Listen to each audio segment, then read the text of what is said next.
El Convite Radio.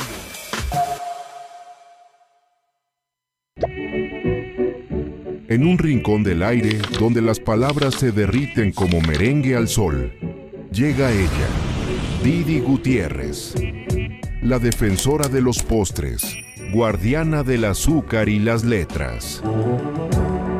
Aquí, los poemas se leen con cucharita y los fanzines se deshojan como capas de un rebelde pastel mil hojas. Pasen, escuchen y saboreen, que aquí comienza el festín de palabras dulces.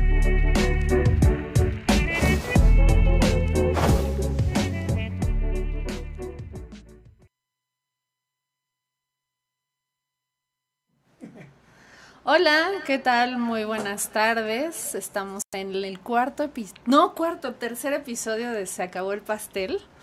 Yo siento que ya llevamos así como 10 años en este programa de toda la intensidad que ha tenido. Pero bueno, hoy tengo el placer y el enorme, placer y diversión de estar con una de las escritoras más interesantes en la actualidad y a quien yo admiro también muchísimo, que es Elisa de Gortari. Hola, muchas gracias por invitarme. ¿Cómo estás, Elisa? Increíblemente feliz de estar aquí. Qué bueno, a mí yo estoy muy, muy, muy contenta porque no sé qué, cuando tuve yo la oportunidad de leer tu libro por primera vez y por segunda y por todas las veces que lo he releído, tampoco creas que tanto, ya se va a creer mucho, Elisa. Pero bueno, las 2 veces que he leído, de confirmar que tu libro tiene uno de los inicios más increíbles y de esos inicios que una no va a olvidar, ¿no? Yo tengo mis inicios favoritos y desde que salió esta novela el año pasado, ¿verdad? Salió en octubre del 2024 y poco tiempo después que tuve la oportunidad de leerlo para presentarte y bueno, no, desde antes ya la había conseguido y después para presentarte, pues formar parte de esa lista de libros que se van a volver como mis imprescindibles del inicio primero, o sea, de un inicio espectacular que les estoy antojando porque lo vamos a leer, ahorita lo vamos, si nos haces el favor de leer claro el inicio, sí. Por favor, de tu novela, aquí está, que es todo lo que amamos y dejamos atrás. Mira, Elisa, que así empecemos, abramos boca de este programa con estas líneas espectaculares que escribió Elisa de Gortari. ¿Aún recuerdas cuando las noches eran oscuras? Las noches anteriores a que un azar cósmico plantara una cicatriz luminosa en el cielo. Los anillos, pedazos de roca y metal que reflejan la luz del sol, polvo que orbitará la Tierra por eones antes de precipitarse hacia la atmósfera en meteoritos. La noche ya nunca se cierra por completo. La tarde se detiene en el último suspiro y se queda así hasta el amanecer. Escuchas tu nombre, Grijalba, por encima del ruido del tren y respondes con un simple dime, sin quitar la vista de la ventana. Muy bien. Muchísimas gracias, Elisa. ¿Tienes tú, por ejemplo, ahorita hablando de los inicios así favoritos que con el que empezamos, ¿tú tienes algún inicio que recuerdes así como el que seguramente muchos de nuestros espectadores y espectadoras ahora tendrán con tu libro? Ojalá. Espero que es una imagen increíble, brillante, bueno, pues eso, tal cual brillante en términos literales, porque es esa imagen de un cielo que ya no se oscurece nunca más, porque a mí me parece absolutamente aterrador, pero también hermoso, o sea, pensar que algo, por ejemplo, no sé, a mí yo cuando veo las noches, hay algunas noches que no se cierran del todo, o sea, que no están oscuras, negras, así, completamente, sino que quedan como incluso, iluminadas, y entonces, desde que leí tu libro, digo, claro, es esto a lo que un poco se parece, a lo que Elisa nos recreó a través de las palabras, ¿no? En este inicio espectacular, y que además a lo largo de toda tu novela pues va a tener ese escenario, ¿no? Ese escenario donde ocurre todo lo que está ocurriendo, que es un fin del mundo. Pero ¿tú tienes algún inicio favorito que no sea el de tu novela? Porque seguramente también ese es uno de tus favoritos. Bueno, varios. A ver, si mal no me acuerdo, las batallas en el desierto empieza diciendo, me acuerdo, no me acuerdo, ¿no? Sí, Y esa duda a mí me encanta, me parece muy conmovedora por la resonancia que después va teniendo esta lucha con los recuerdos a lo largo de la novela. claro. Me encanta mucho el inicio del arcoíris de gravedad de Thomas Pynchon, que dice un grito atravesó el cielo, ¿no? En referencia a un misil. Claro. Y como que me sigue como perturbando mucho ese. Mira que, perdón que te interrumpa, Elisa, pero ahorita que dijiste el arcoíris de gravedad, es hermoso que empecemos con ese, porque al final te voy a dar una sorpresa con ese. ¡Ah! Así que vete Bueno preparando. me voy preparando. Y el inicio de Neuromancer también, de William Gibson, también me parece como muy espectacular, que dice el cielo brillaba como una pantalla muerta, ¿no? Entonces Claro. te imaginas estas teles de las viejitas, Ajá, cuando ajá. se quedaban sin señal, y dices, claro, así brilla el cielo encapotado de una ciudad como Como esa. Ajá.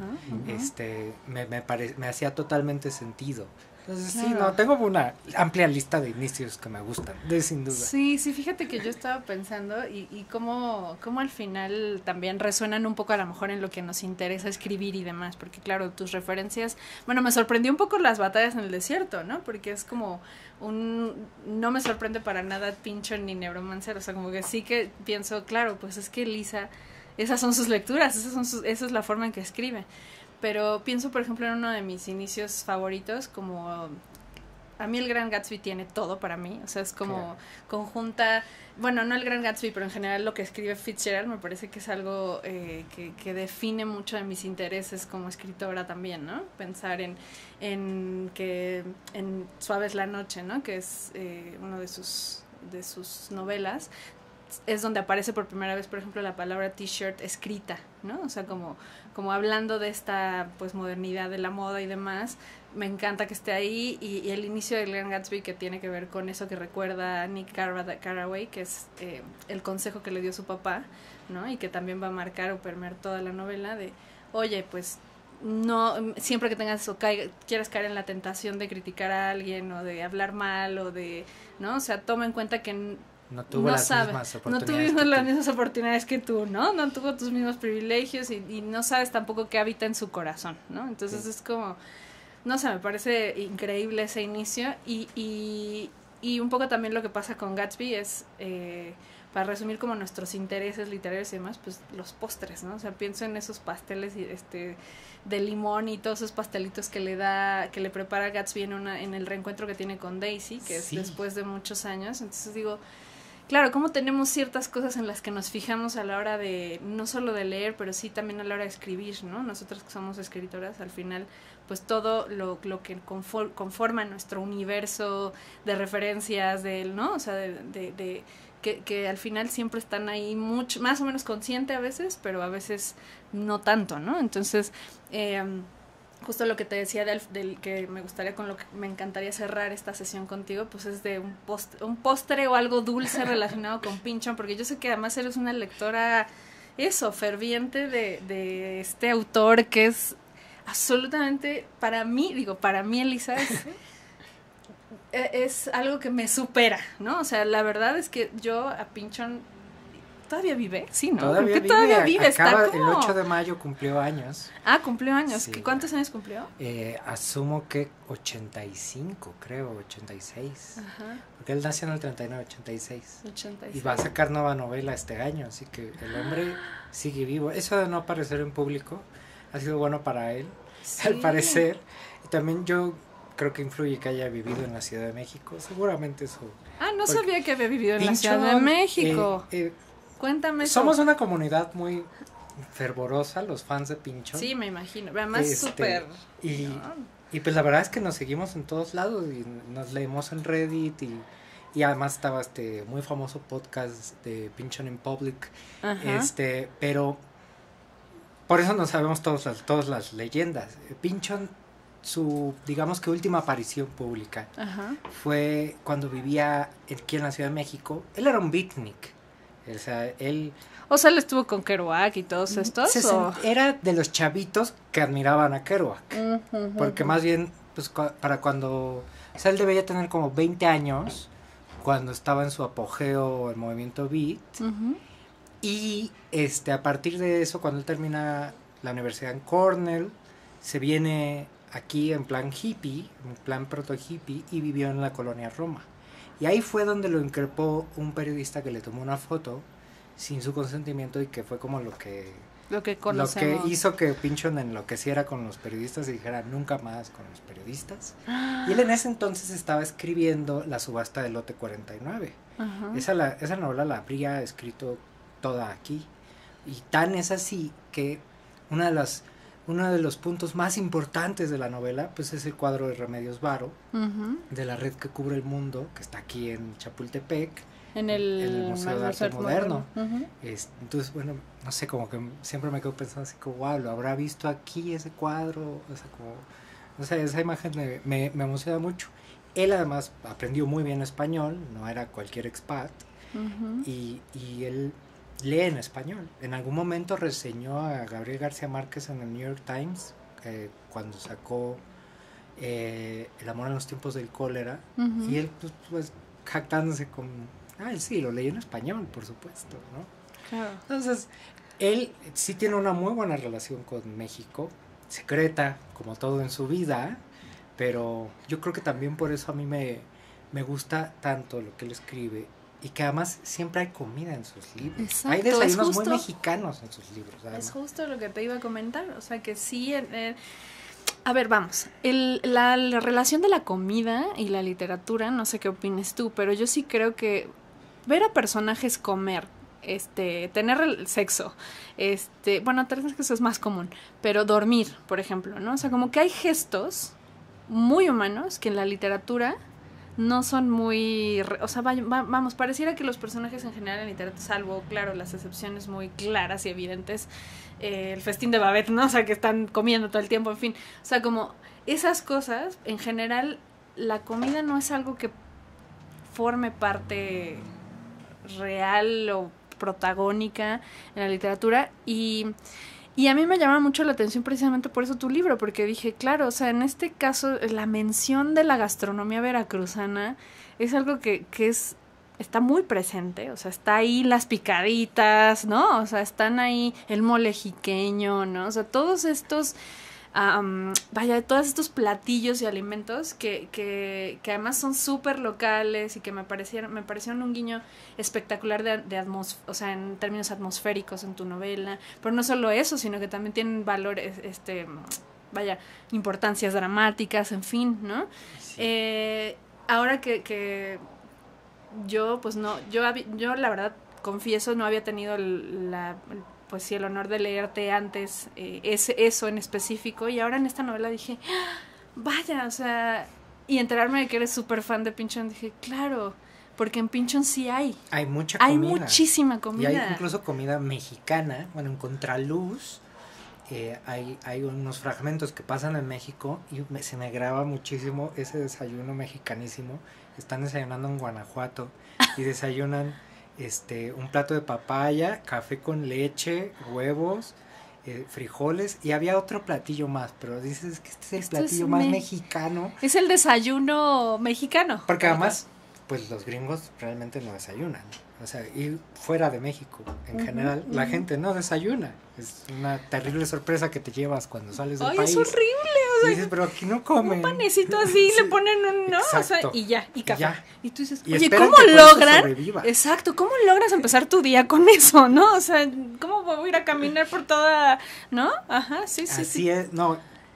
También creo que la comida en la literatura no siempre tiene el papel que merecería, porque la comida no siempre ha sido sabrosa.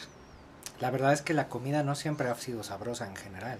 Realmente eso es un fenómeno muy reciente que no debe tener más de 200 años. Probablemente en México la comida sí era muy sabrosa antes, pero incluso así es más sabrosa ahora, porque hemos ido seleccionando nuestros alimentos durante miles de años. Claro. En el caso del maíz, pues, al menos 9,000 años, y el maíz además que no existe en la naturaleza. Tú no puedes decir, ay, así se ve un maíz salvaje. Eso no existe. Existe el teocintle, pero es más un zacate desmesurado que un protomaíz. O sea, si mañana desapareciéramos, el maíz en 2 o 3 temporadas dejaría de existir, porque depende de nosotros, es un invento nuestro, ¿no? Siempre me ha llamado la atención que tendemos a decirlo al revés. Me recuerda mucho un poema de Wenim Yevtushenko que dice, las personas primero inventaron las fronteras y luego las fronteras inventaron a las personas. Y bueno, con la comida yo creo que es lo mismo, un poco, porque claro. Nosotros inventamos el maíz, pero cuando trasladamos eso al mito, lo trasladamos al revés y decimos que el maíz nos inventó a nosotros. Al menos así viene en el Popol Vuh, ¿no? Así es. Que nos hicieron, bueno, y que hicieron a los humanos con maíz. Entonces hemos invertido eso y nos hemos olvidado que es nuestra obra, pero la comida no siempre fue tan rica. Cuando lees recetas viejas, o cuando ves recreaciones de recetas viejas, muchas realmente no son tan sápidas como lo es ahora.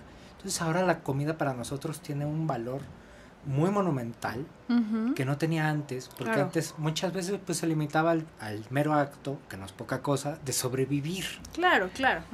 Entonces la carrera de sobrevivir era muy importante, pero aún así a veces se podía hablar bien de comida. Digo, hay comida en el Quijote, comen mucho y muy bien en el Quijote. En la primera página hay una mención, de hecho, uno de los grandes inicios, ¿no? Hablando de los grandes inicios. Y menciona que el Don Quijote come los domingos duelos y quebrantos, ¿no? Que son huevos con tocino. Mira, es eso. Es eso. Es eso. La menciona toda como su dieta y al final, y domingos, huevos y quebrantos, duelos y quebrantos, y son... ¿Duelos y quebrantos? Duelos y quebrantos. Duelos y quebrantos, son los huevos con tocino. Sí. Y además ellos usan mucho el verbo llantar, que ya desapareció del español, y ellos decían eso para comida, para comer. Vamos a llantar. Entonces eso para ellos comer, o sea, ha cambiado mucho eso en los últimos siglos. Sí. Realmente yo creo que la comida se puso interesante hasta el siglo XIX, al menos para los europeos. Probablemente aquí desde mucho antes, pero era distinta. Claro. Entonces eso también ha influido mucho en que tal vez no aparezca con la insistencia que a ti y a mí nos gustaría. Digo, hay comida en el Satiricón, pero ahí más bien hay borracheras y orgías, ¿no? Claro. Pero hay comida. Hay comida en las cartas de Plinio el Joven, pero en buena medida con las cartas de Plinio el Joven como que te das cuenta de que todo lo que creemos que es nuestro realmente lo inventaron los romanos, porque también ahí viene la primera historia de fantasmas modernos, es decir, que no es parte de una creencia religiosa, sino que es más bien como ¿te gustan los fantasmas? Pues fíjate que tengo esta historia, ¿no? Pero también vienen menciones de comida, ¿no? Pero en cambio en la Odisea la comida no es tan buena.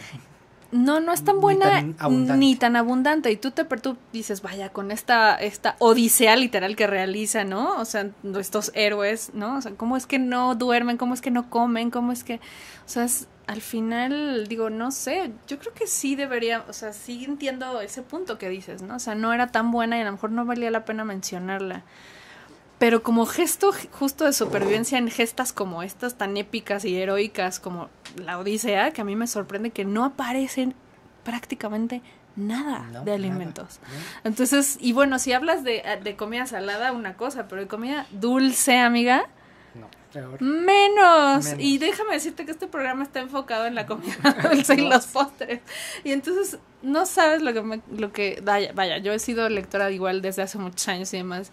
Y la forma en que los elementos en los que me fijo y me enfoco, pues sí tienen que ver mucho con eso, ¿no? Que si aparece aquí un pastelito, que si aparece aquí unas fresas con crema y demás, ¿no? O sea, como que ahí voy registrando pues en mi lista de postres en la literatura, pero en realidad tampoco es que exista tanto, ¿no? Tanto al respecto. Bueno, hay que mencionar que eso sí, algo que nos dio el siglo XX es muchos personajes que cocinan. Y que todos son sumamente tristes. además. Por supuesto... Pareciera que no te hace feliz cocinar. Sí, no. El ejemplo para mí por antonomasia, pues es el pastelero que aparece en A Little Small Thing de Raymond Carver. Y bueno, que es atroz, ¿no? Lo que ocurre en ese cuento.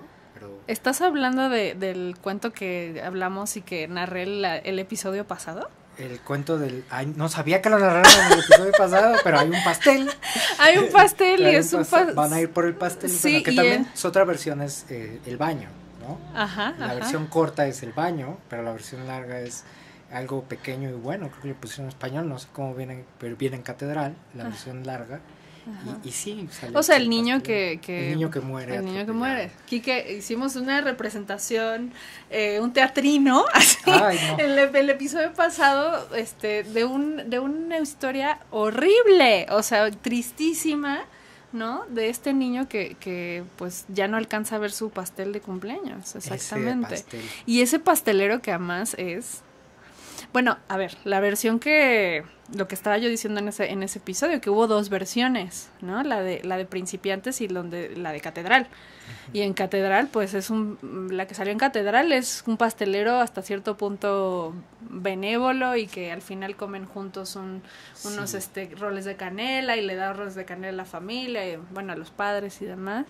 Pero en el de principiantes, en la versión que viene de principiantes, no. Y en la versión... El pastelero es... Y en la otra versión, la del baño...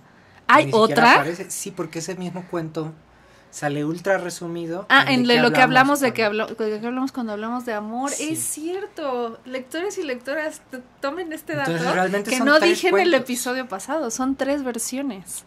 Exacto. La más corta, la más... recortada más bien, pues es la de que hablamos cuando hablamos de amor, y ahí ni sale el pastelero, o sea, se hace la mención de que hay que ir por el pastel. Ajá. Y ya no vuelve a aparecer. Realmente es un cuento muy distinto, y ya cuando lees las tres versiones, a mi parecer mucho menos logrado, ¿no? Porque es importante la aparición del pastelero. Por supuesto. Y que además, bueno, es desoladora. No, es brutal. Yo siempre he tenido la impresión de que cocinar para otros implica una clase de sacrificio que no tomamos en cuenta.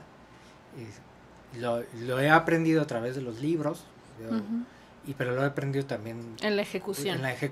Cuando yo algún tiempo trabajé en un café llamado Café de Nadie. ¿En serio? ¿Aquí en la Roma? Ajá, en Jalapa y San Luis. Todavía está, ¿no?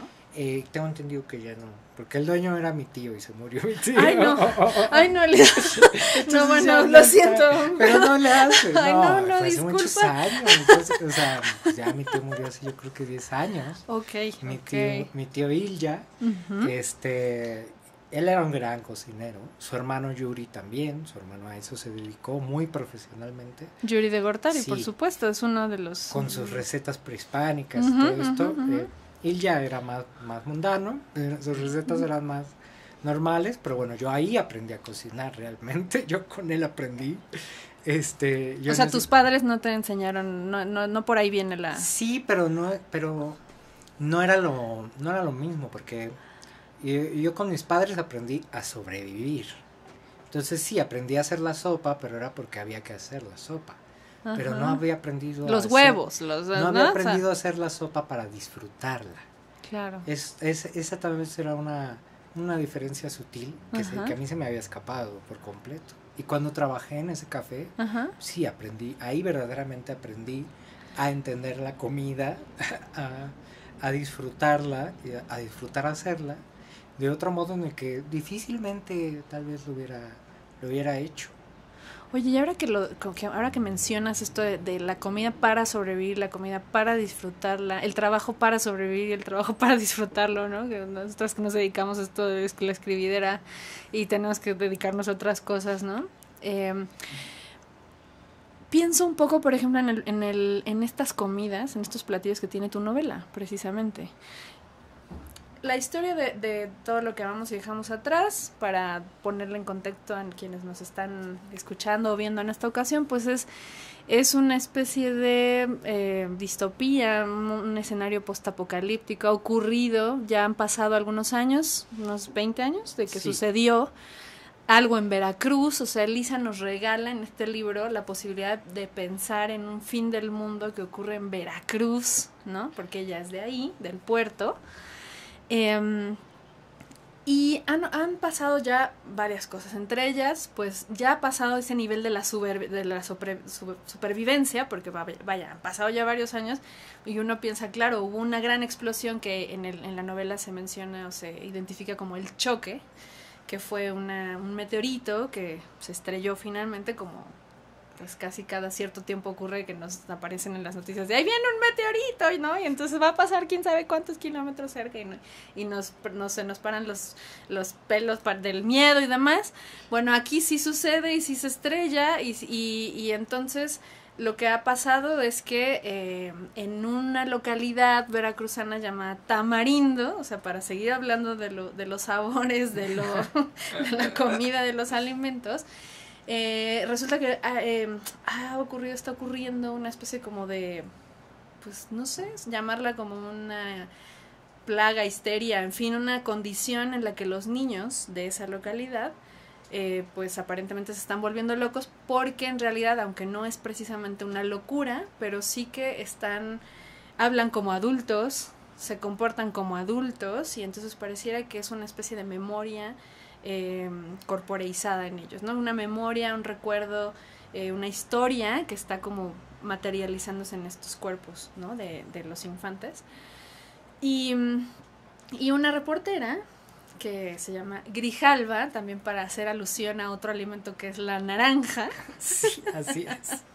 Por eso es que a mí me encanta esta novela y por eso me encantó empezar con Elisa el día de hoy, las entrevistas en este programa que apenas lleva tan poquito, porque es una de las pocas novelas en donde hay tanto de la gastronomía, de los alimentos y de los sabores. Y entonces, regresando un poco a esto de la supervivencia y bla bla, de que tus familiares te enseñaron y tus parientes a sobrevivir y a otros a gozar, ¿no? La comida. Pienso que justo los alimentos que aparecen en esta novela, no sé, tú me dirás, pero sí tienen mucho como sí de memoria, sí de recuerdo, o sea, lo que vamos ahí, ¿no? Pero también de practicidad, o sea, yo hice o sea, pensar que si tú estás en el fin del mundo, ¿qué es lo que vas a comer? ¿Sabes? O sea, como, ¿qué vamos a comer? ¿Qué es lo que está disponible para nosotros? No sé si esto de la supervivencia un poco salió, por eso lo quería retomar tú que lo estabas diciendo, como para estos alimentos que aparecen específicamente en esta novela, aunque sí creo que también tiene mucho de afecto y mucho de memoria, pero sí que esta parte como de pensar que no estamos con las condiciones que tendríamos en un día común y corriente, ¿no? O sea, ya no hay luz, o sea, no hay electricidad. Un poco ya nos pasó hace unas semanas, no a nosotros, pero sí a nuestros compañeros y amigos europeos que se quedaron sin luz, ¿no? Es un apagón masivo en varios países. O sea, es algo que puede suceder. Quiero decir, ya no es como que, ¿sabes? O sea, ya no es como que esto no nos va a pasar. Puede suceder. ¿Qué pasa con estos alimentos? ¿Qué pasa con esta crisis? O sea, cuando hay crisis, cuando es otro mundo, cuando es el futuro, que aparentemente uno piensa en el futuro y diría, claro, yo pienso en la comida molecular, que son espumitas y que son nada más así como, ¿no sabes? Como alimentos que nada más son así una porción de que con eso minúscula y microscópica, y piensas que eso es como el futuro, ¿no?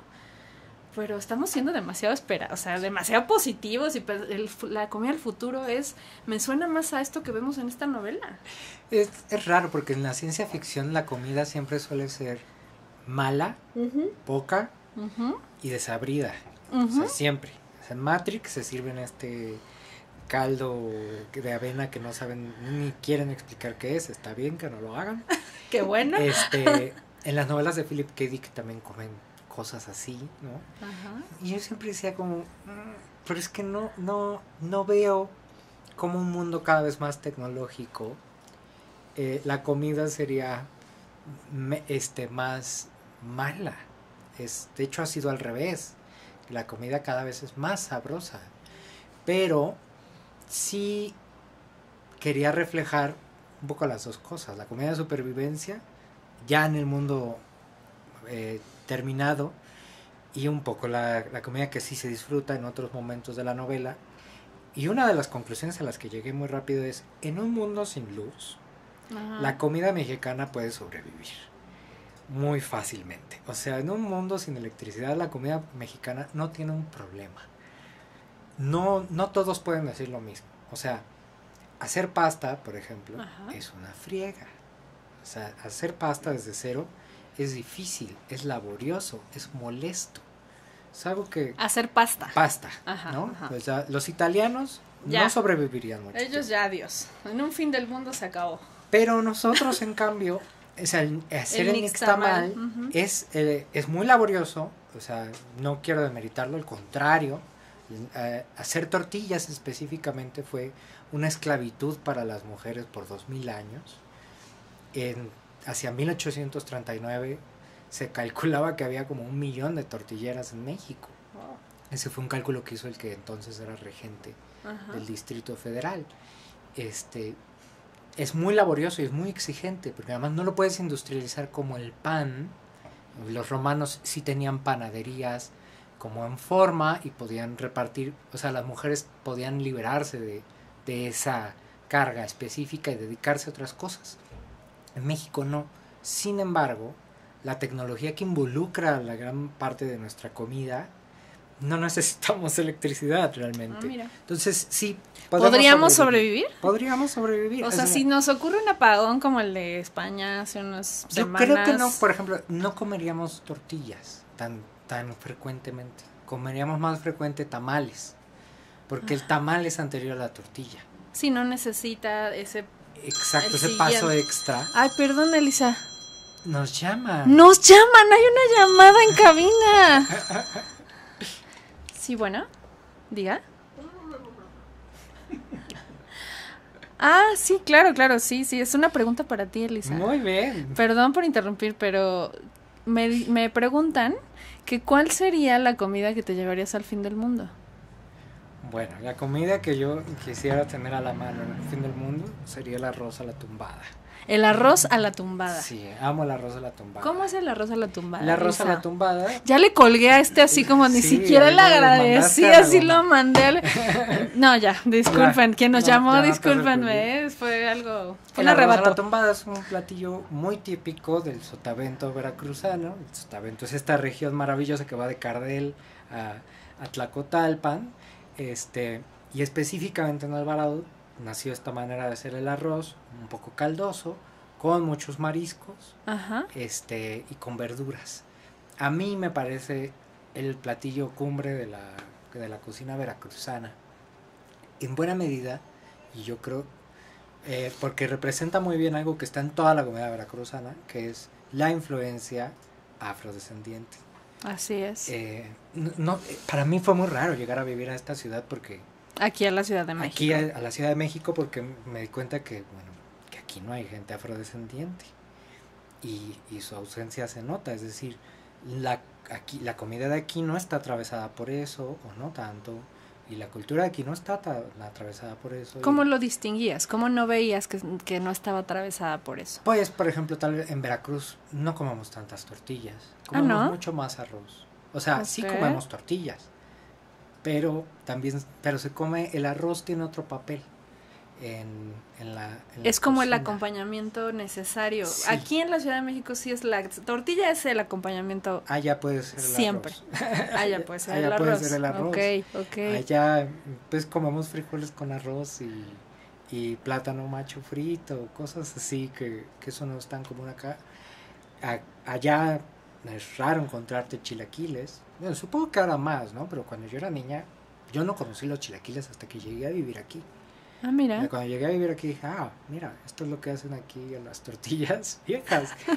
Nosotros las tiramos. Nosotros simplemente las Sí, desechamos, ¿no? O huitlacoche, que también allá... En Veracruz, huitlacoche es sinónimo de cosecha perdida.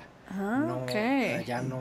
No nadie se usa, no se lo come. comen. Entonces, hay notables diferencias Ajá. y para mí las más importantes siempre estuvieron expresadas en la comida.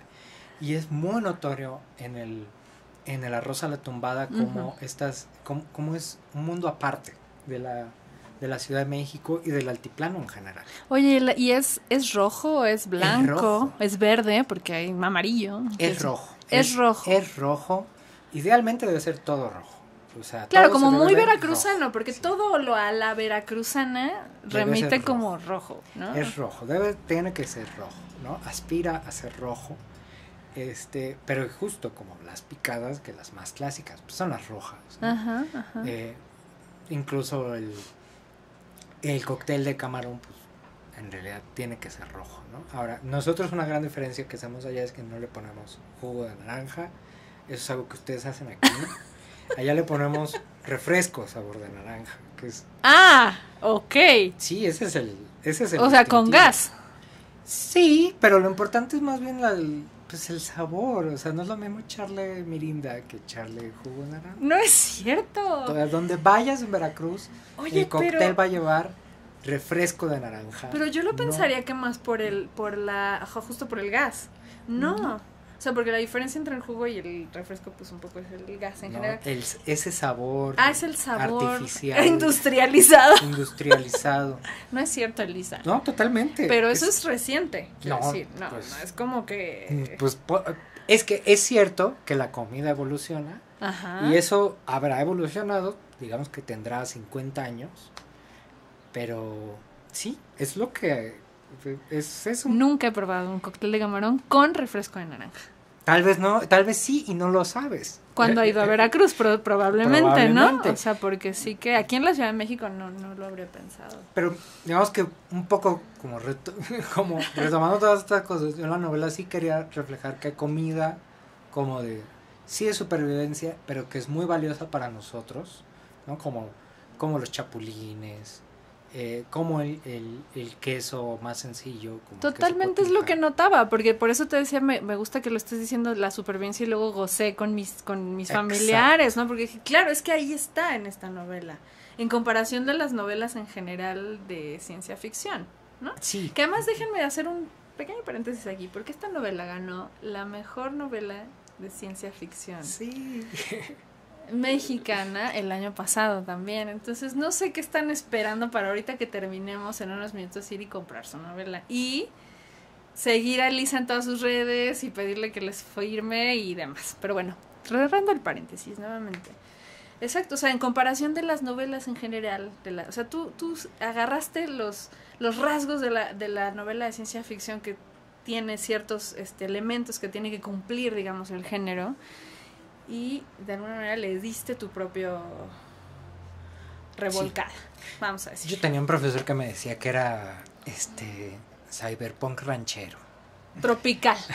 Cyberpunk tropical ranchero. Yo estoy le de acuerdo. pondría. A ver, no, él lo dijo como un insulto, pero a No, mí yo no lo me digo gustó. como un No, yo insulto, sé que Elisa. no. A mí No. me gustó mucho cuando él lo dijo. No, en otro momento dijo que era como Alejo Carpentier cyberpunk. Y yo dije, sí, me encanta, pero a él no. Él estaba muy enojado con mi novela. Digo, fue un gran profesor él, Eloy Ross, pero es cierto que no le fascinaba, ¿no? El proyecto, y que muchas veces sus insultos eran grandes elogios, ¿no? Y a mí es como, claro, Alejo Carpentier, pero además Alejo Carpentier era un autor muy importante para mí, porque es de esos autores que yo leo y digo, claro, esto sí habla del lugar de donde yo vengo. Claro. Se está en esa constelación de autores que escribieron del lugar del que yo vengo, que es el trópico, ¿no? Ujú. No el Caribe, porque categóricamente nuestras playas no son caribeñas, pero sí el trópico y esa cultura del trópico. Es decir, yo me siento mucho más en casa en novelas como La increíble vida de Oscar Wilde de Junot Díaz, que es sobre República Dominicana, que en una novela que transcurre en la Ciudad de México. Yo me siento mucho más en casa en las novelas de Alejo Carpentier, porque además sus personajes sí se parecen a mis amigos, pues, o sea... Ujú. ¿Cuánto tiempo llevas en la Ciudad de México? Yo viviendo? ya cumplí 20 años en la Ciudad de Mira, México. y aún así sientes esa... Sí, totalmente. Bueno, nunca me desvinculé de todas formas, porque mi papá vivió ahí toda su vida, hasta Ajá. su muerte, y allá todavía tengo a 2 hermanas que viven allá, ¿En el Puerto en Mero? el Puerto Mero. Ajá. Entonces, no, realmente nunca me desvinculé. Digo, por supuesto, ya estoy más que habituado aquí, pero no, esa identificación cultural no. Y en las novelas lo notas, o sea, cuando tú lees, o sea, tienes estas lecturas que tienen que ver más con el trópico, ¿no? O sea, que con incluso la ciudad, que es donde vives hace una década. Incluso las novelas de William Faulkner. ¿En serio? Esos pantanos también cercanos al Golfo de México, pero del otro lado, me parecen mucho más cercanos que cualquier novela de Carlos Fuentes, excepto las de Fuentes que ocurren en Veracruz.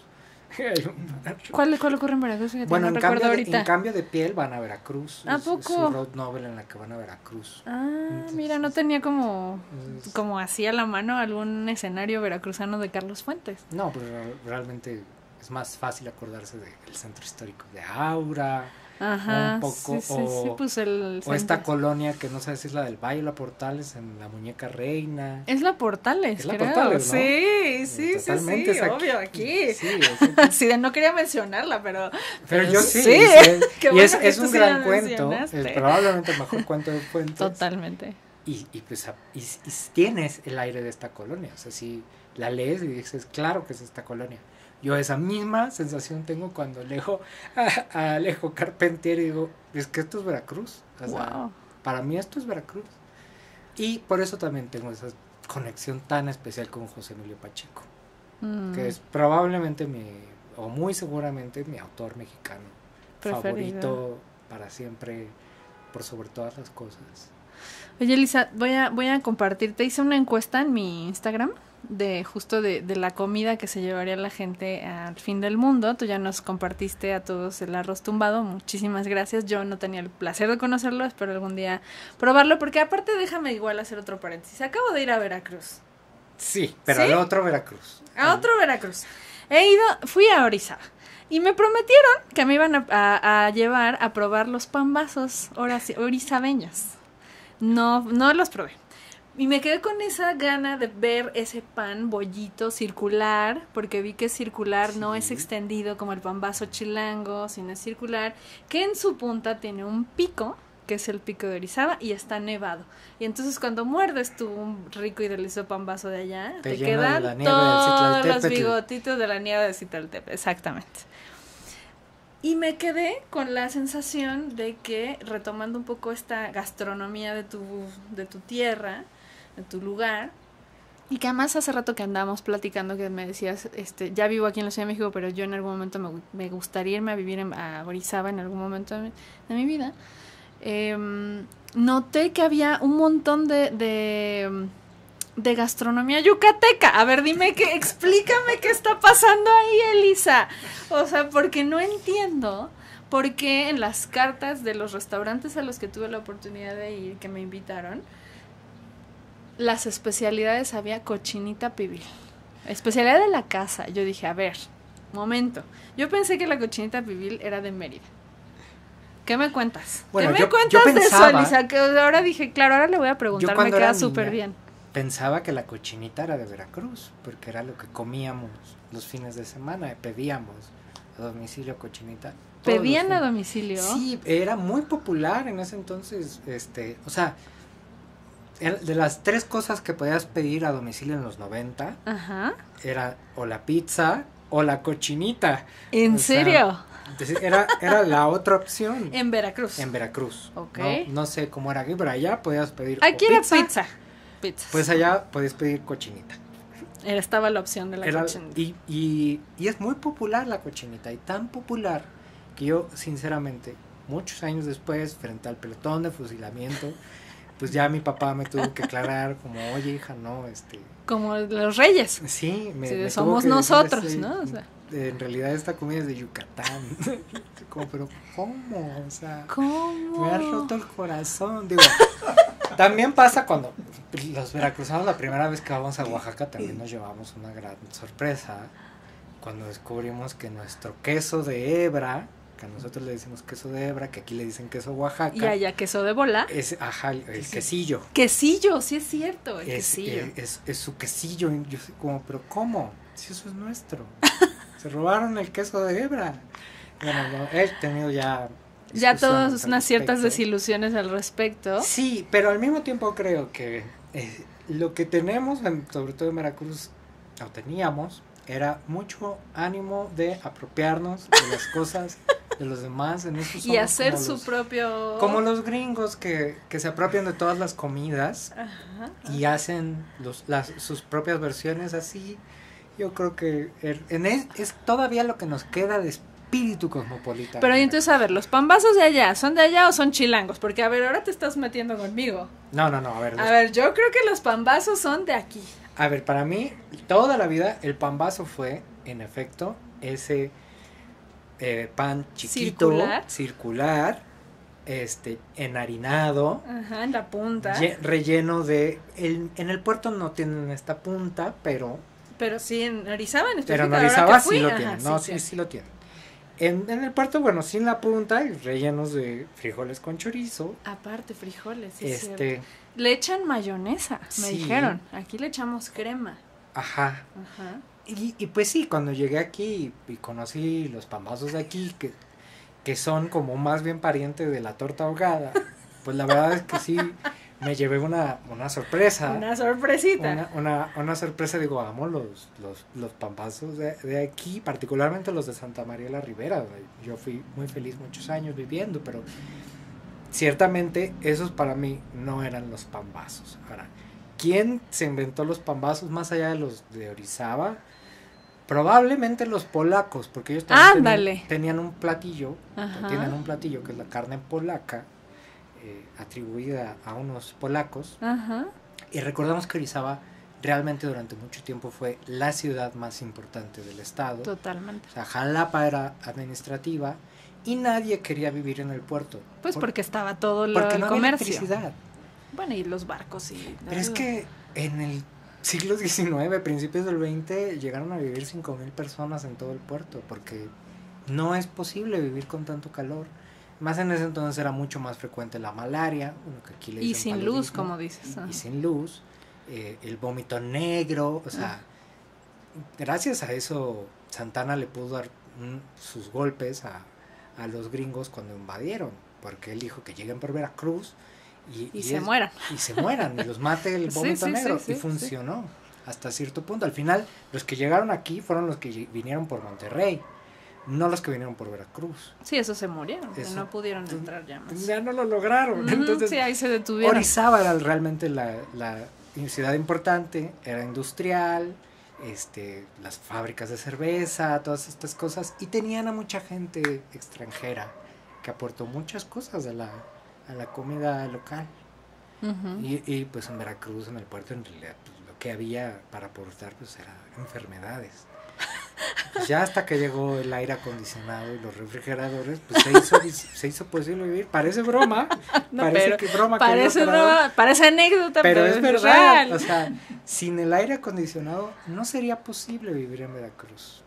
Oye, genuinamente.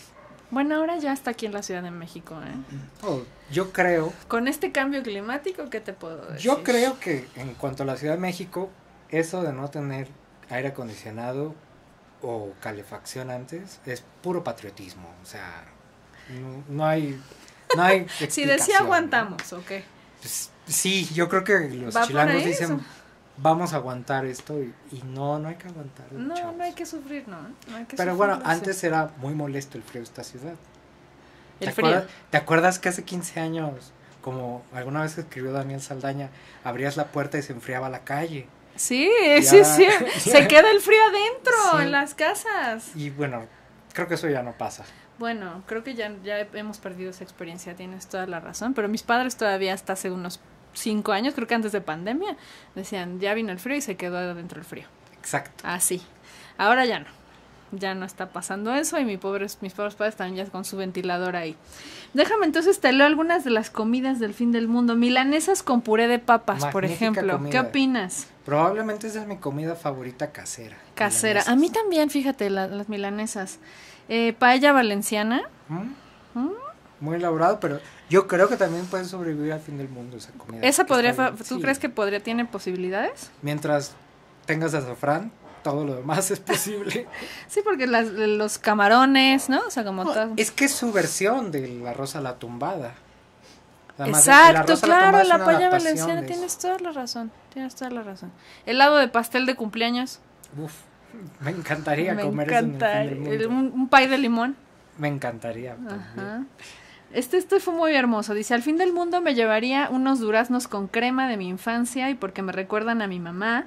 O me llevaría un crème brûlée porque es el último postre que comí enamorada el año pasado. O una carlota simple preparada por mí. O arroz con leche que me recordaría indudablemente a Oaxaca. O me llevaría un helado de pistache porque creo que es mi favorito. Mira, de esos postres que yo digo me lo haces y lloro. Alguna vez una persona me hacía... picaba los gajos de la toronja y les ponía lechera, pero como deshacía los gajos con un tenedor hasta tener los gajos ya completamente destruidos, muy muy fino. Ajá. Y después le echaba lechera. ¿Qué es eso? No sé el nombre, pero o sea, ese platillo me lo vuelves a hacer y yo lloro porque amaba que esa persona me hiciera eso. Realmente una comida del fin del mundo, para mí el postre tendría que ser ese. ¿Toronja? Gajos de toronja. Sí, o sea, la sin toronja, la cáscara, porque sin ya la sabemos cáscara. que la cáscara Empezaba, es amarga. Sí, o sea, como muy suavemente le iba quitando los gajitos, las microcápsulas de la toronja, las iba deshaciendo en el plato, y ya que deshacía toda, le echaba lechera. Qué rico, Y, ya, nunca y me lo era hubiera el mejor imaginado. postre del mundo, y yo extraño ese postre tanto, hace 15 años que no lo como, pero yo lo extraño. Claro, y sería del fin del mundo. Para mí sería el mejor postre en el fin del mundo. Chilaquiles verdes y una salsa de habanero. Pero esa comida también va a estar después del fin del mundo. Eso es lo único que yo pondría en contra. O sea, es muy buena, pero eso podrías hacerlo después del fin del mundo. O sea, ¿tú crees que entonces una comida del fin del mundo sería algo que no podrías ya tener, ¿no? O sea, algo que te vas a llevar y que ya no va a existir esos ingredientes ahora acá. Ya no va a existir. No va a existir, entonces tú lo guardas aunque se te eche a perder. Sí. O te lo echas así en un día y se acabó. O sea, como la última cena. Sí, porque o sea, los chilaquiles son una magnífica comida, por supuesto, pero si sobreviven unas cuantas personas aquí, va a haber chilaquiles. O sea, Yes. Es que me encantan los chilaquiles, Elizabeth. Esa no es la mía, alguien lo dijo, pero sí que dije, wow, sí, qué bueno saber que si se acaba el fin del mundo, podré seguir comiendo chilaquiles. No con salsa habanera, porque soy rechillona y yo no como mucha salsa, pero esta habla de un origen, o sea, otra vez de Mérida. Claro. ¿No? O sea, es esta comida que te quieres llevar porque te recuerda a tu familia, ¿no? Te recuerda a la persona que te hizo esos gajos de toronja con lechera, o te recuerda a tu origen, de dónde vienes, ¿no? Tu salsa habanera, que es de las salsas más picosas que he probado en mi vida. Sí. ¿Estás de acuerdo? Sí, totalmente. Sí, esa y la macha. Pero la macha esa es mi salsa. ¿Es tu salsa? Es la salsa que comemos en Veracruz porque nos echa a perder. Entonces Fíjate. es lo que podemos comer indiscriminadamente. Entonces la salsa macha es mi... Esa es otra del fin del... O sea, es algo que sí va a estar en el fin del mundo. Sí, totalmente. Mientras tengas aceite, cacahuates bajo y chiles, puedes seguir comiendo salsa macha en el fin del mundo, por supuesto. Me encanta. Oye, Elisa, pues ya estamos a punto de cerrar nuestra emisión el día de hoy. Fue tan rápido. Tú eres ¿te encanta el chow mein? Sí. Me encanta el chow mein, me encanta cocinar el chow mein. ¿Por qué? Porque aprendí a cocinar un poco de esas cosas cuando trabajaba en el Café de Nadie. Ajá. Pero lo perfeccioné en la pandemia. En la pandemia dije... O sea, ya. tú no eras de las que hizo pan de masa madre. No, yo en la pandemia lo que dije, voy a aprender a hacer toda la comida asiática que me gusta. ¿En serio? Y eso fue lo que me dediqué a hacer. Mi exmujer se dedicó a aprender la comida italiana, pero yo me decanté por la asiática. ¿Por la asiática? Y aprendí a hacer Bueno, me muchos platillos imagino asiáticos. entonces esa pandemia deliciosa. Yo me la pasé muy bien en la pandemia. Entre lo Mi exmujer italiano y no, lo pero- asiático. Tu exmujer no. No, mi exmujer no, ella no se la pasó muy bien encerrada, pero yo fui muy feliz encerrada en nuestro departamento de Santa María la Ribera. Ajá. Yo era muy feliz allí. Y entonces el chow mein también tiene algo de afectivo ahí. Es muy efectivo. Yo creo que deberíamos empezar a considerar abiertamente a la comida china que comemos en cualquier restaurante de aquí como lo que es, como comida mexicana. Claro. Realmente, porque el chow mein que yo aprendí a hacer, por ejemplo, es la versión californiana. La versión californiana El es chow mein, mexicana. el chow mein, vamos a ver, quien no sepa qué es el chow mein, o sea, es tallarines. Es tallarines. Tallarines fritos, son fritos o pueden ser cocidos, ¿no? Ajá. No sé cuál sea como la Son, versión. sí, puede variar eso. Ajá, con verduras. y con verduras. Y pollito, ¿no?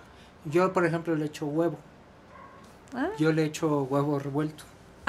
ok, entonces Para que es tenga la algo de versión proteína. Elisa de Gortari. Sí. Esa es tu proteína. Es que creo que lo más importante en el chow mein es más que esos otros ingredientes es la salsa.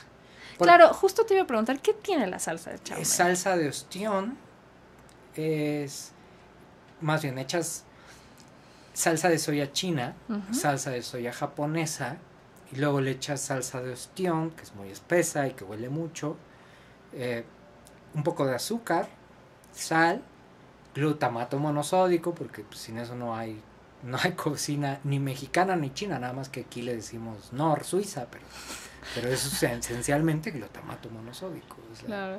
entonces en eso somos países hermanos. Y pimienta blanca, muy importante la pimienta blanca. Y para incorporarlo, sí tienes que hacerlo idealmente en un wok. Lo echas como de ladito para que no caiga inmediatamente sobre la pasta. Y te tienes que esperar a que se empiece a caramelizar un poco esta salsa. Ajá. Ya que está burbujeando, de que se está caramelizando, en ese momento ya lo empiezas a revolver con la pasta. Y así es como queda la típica salsita de chow mein de cualquier restaurante chino que nos gusta tanto de aquí del DF. Ajá. Esa es la receta secreta, ya los exhibí. Ya exhibió. Oye, ¿y esa salsa se puede congelar ya? Bueno, se puede meter al refri ya, sí. O Sí sea, podrías, como nada más pero- sería como de un uso. Pues es muy fácil, ya cuando te aprendes el Ya orden, la haces en la el haces. momento y órale. O Sí. sea, lo que tiene el chow mein es que es fácil de hacer, Es que es muy fácil de hacer. en o sea, general. Todo. es 2 segundos más complicado de hacer que el arroz frito con huevo, que es el otro platillo muy fácil de hacer de la comida Sí. china. O sea, Ajá. realmente te tardas más en hacer la pasta que en todo lo demás. Entonces sí, es muy fácil. Tal vez lo más importante, además de eso, es que al final sí le eches cebollín fresco, porque eso va a hacer lo crocante en una pasta que más bien todo está aguada, ¿no?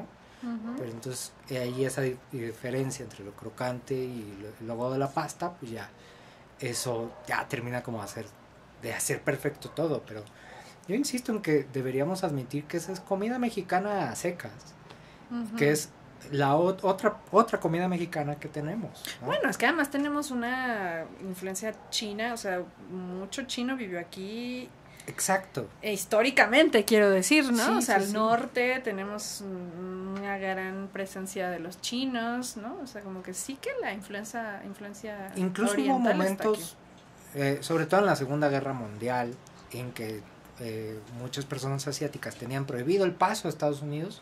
Había restaurantes de Tijuana que enviaban su comida a California. Exacto. Entonces, es una comida muy mexicana. Ya no veo por qué negarnos el gusto de también apropiarnos de eso y decir, pues esta es otra de nuestras comidas mexicanas, la comida china, como es la oaxaqueña, o como es la de Veracruz, o la de Yucatán.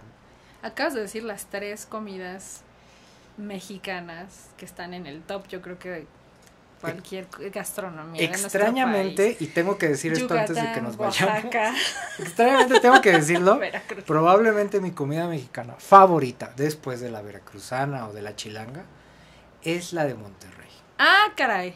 Sí, o sea, ¿Qué me estás diciendo? viví muchos años con una persona de Monterrey, mi expareja es de Monterrey, y yo y Monterrey nos hicimos uno mismo. ¿Pero yo- qué? ¿La carne? El chicharrón, El chicharrón, la ramos. el chicharrón de la Ramos, el chicharrón en salsa de chile morita sobre todo.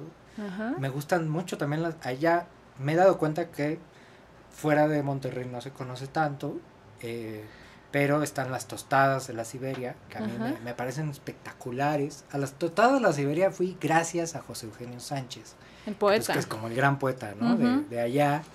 Y él tuvo la gentileza de llevarme a la Siberia, que son unas tostadas con pollo, mucho aguacate y mucha crema. Nació como un platillo de comida muy obrera, porque además son muy baratas hasta la Ajá, fecha, ajá. y son espectaculares. Yo amo las tostadas de la Siberia, Oye, pero pues, con locura. Y me he Guerra- dado cuenta que luego la gente de aquí no ubica eso, no No los la llevan a ese ubica, lugar. no he ido a la Feria del Libro de Monterrey y no he ido a la Siberia. Solo ubico las Ramos, como acabo de decir, que es ya casi un lugar común al pensar en Monterrey. Discúlpenme por ese atrevimiento. Yo amo Pero, muchos. pero ya me voy con esta recomendación ahora a que vuelva a Monterrey, nos vamos a la comida regia. Oye, y hablando de Segunda Guerra Mundial y de todo esto, y del arco iris de gravedad. El arcoíris de gravedad. ¿Qué quieres que te diga del arcoíris de Oye, gravedad? es Yo que puedo el hablar todo del arcoíris arcoíris de de gravedad. gravedad. Mira, yo no. O sea, yo no, tú sí. Pero yo no, Elisa. Yo no podría incluso ni siquiera de pronto decir de así, tal cual, algo, o sea, decir la sinopsis del arcoíris de gravedad. Bueno, es Pero que lo que sí sé, lo que sí recuerdo muy bien del arcoíris de la gravedad, es ese desayuno de banana. sí, totalmente. Hay un desayuno de banana. Hay un desayuno de banana que recuerdo que hace uno de los generales, bueno, de los que están en En la primerísima parte. ajá, en una primera parte y que es con waffles. Sí, total. Cuéntanos sobre eso. Yo eso era lo que quería que nos contaras ya para cerrar, porque es lo que recuerdo dulce, ¿sabes? O sea, ya hablamos de mucho salado hoy. Tienes toda la razón, hablamos de mucho salado. Y entonces yo quiero que hablemos de ese Es desayuno todo de un banana, desayuno de campeones. de pinche, es un desayuno de Es un campeones. desayuno de campeones, retomando al señor Vonnegut, es un verdadero desayuno de campeones, pero en Pinchon la gente siempre tiene la oportunidad de comer bien y bastante. Exacto. Y tienen la oportunidad también de comer dulce. Ahí mismo Hay muchas bananas, hay muchos plátanos en esa novela, ¿no? Sí. Como que tienen, incluso recuerdo que tenían sus plátanos. O sea, como también hay una platanares. aparición muy rara que son los dulces ingleses, que al Ajá. parecer son catastróficos, Claro, y claro, no me acordaba con de estos ese sabores dato. azarosos. Sí, Y también tienen una aparición que no está tan chida, que no está tan chida. Sí, Pero que sirve como contraste para ver la comida que sí está, que sí está que buena. sí está chida. Salen muchos bananas. Esos waffles con banana, pues sí son maravillosos. Es un desayuno de campeones. Yo, perfectamente podrías haber un restaurante con las cosas que salen en los libros de Pinchon. Y podrías además tener muy buenos postres. Porque sí hay muy buenos postres a lo largo de todas sus novelas. Hay Ajá. helados fabulosos. Ahora que te menciono el helado de pistache, Ah, ¿helado de pistache? y según yo, eso sale en Bleeding Edge. Pero me puedo estar equivocando, pero recuerdo que en Bleeding Edge sale un helado de pistache. Entonces, porque hay muchas comidas muy buenas. Muy a lo buenas, largo en de allí. Pinchon. Me encanta, por eso te digo que estés hoy aquí, que hayas estado hoy con nosotras y con nosotros esta tarde en Se Acabó el Pastel, porque tu novela y también tus referentes y tus lecturas están muy relacionados con algo que a mí me encanta, que es comer. Vamos a comer, ¿qué te puedo Vamos a decir? comer. ¿Qué vamos a comer ahorita saliendo, Elisa? Yo creo que una sopa de chayotes. Muy bien, muchas gracias a todas y todos por escucharnos el día de hoy o vernos o donde sea que nos estén contactando. Te agradezco mucho, Elisa. Muchísimas gracias. Nos Muchísimas vemos. gracias. Se acabó el pastel.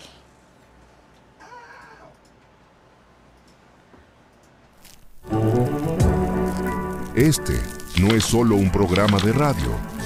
Es una pastelería literaria donde cada página tiene sabor y cada historia se sirve con crema y cerezas. Pero por esta vez, se acabó el pastel. La defensora de los postres, guardiana del azúcar y las letras, los espera en la próxima entrega.